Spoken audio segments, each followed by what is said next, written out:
اعوذ باللہ من الشیطان الرجیم بسم اللہ الرحمن الرحیم۔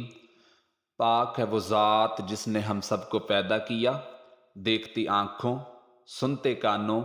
موٹیو اسلام کی طرف سے آپ کو میرا سلام پہنچے۔ اللہ تعالیٰ نے کائنات میں نشو نما کا ایک تدریجی نظام قائم فرمایا۔ چاند جب طلوع ہوتا ہے تو بڑا چھوٹا سا دائرہ محسوس ہوتا ہے، اور پھر جب اس کی نشو نما ہوتی ہے تو بڑی روشنی کی صورت میں وہ سامنے آتا ہے، لیکن پورے عروج کے بعد پھر وہ ڈھلنا اور گھٹنا شروع کر دیتا ہے۔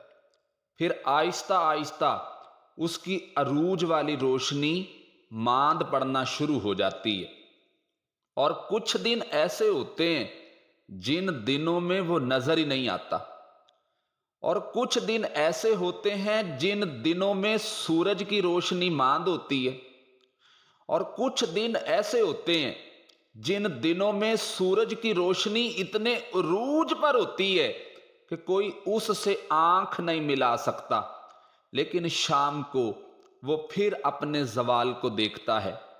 درخت ایک چھوٹے سے پودے کی صورت میں ہوتا ہے، اور کبھی کبھی ایسا لگتا ہے کہ ایک تیز آندھی آئے یا طوفان آئے تو ہو سکتا ہے کہ اس پودے کو جڑ سے اکھیڑ دے، لیکن جب وہی پودا پورا درخت بن جاتا ہے، جوان ہو جاتا ہے، تو پھر بڑے بڑے طوفانوں میں بھی کھڑا رہتا ہے۔ پھر اس کا بال بھی بانکا نہیں ہوتا، لیکن پھر ایک وقت خزاں کا آتا ہے جب اس کے پتے جھڑتے ہیں اور پرندے اڑ جاتے ہیں، بلبلیں اس پہ بیٹھنا چھوڑ دیتی ہیں، پھر کوئی کوئل آ کے اسے گیت نہیں سناتی۔ پت جھڑ کے موسم میں اور زوال کے موسم میں وہ بہت ساری آوازوں اور بہت سارے مہمانوں کو ترستا ہے۔ اللہ تعالیٰ کا یہ نظام ہے، اور اس نے یہی تدریج کی ہے نشو و نما میں، جسے یہ 2-3 مثالیں دی ہیں۔ اس پہ مثالیں تو اور بھی دی جا سکتی ہیں۔ اسی طریقے سے اللہ تعالیٰ نے حضرت انسان کو پیدا کیا ہے۔ وہ جو آدمی جو محنت مزدوری کرتا ہے، دوڑتا ہے، بھاگتا ہے اور رزق کماتا ہے، تو کئی لوگوں کو پالتا ہے۔ یہ جب چھوٹا تھا نا تو اس سے کھڑا بھی نہیں ہوا جاتا تھا، اس کے والدین اسے انگلی کے سہارے چلاتے تھے۔ آج جو اللہ کی توفیق سے کئی لوگوں کو کما کے کھلاتا ہے، ایک وقت یہ تھا کہ یہ اپنے ہاتھ سے لقمہ اٹھا کے منہ میں نہیں ڈال سکتا تھا۔ اس کے ماں باپ اس کے منہ میں لقمے ڈالتے تھے۔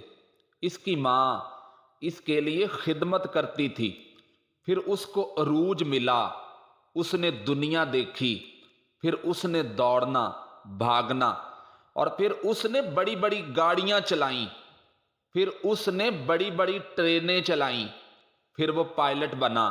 اتنا بڑا جہاز جو منوں ٹنوں میں وزن رکھتا ہے، یہ اللہ نے اس نوجوان کے قبضے میں دیا۔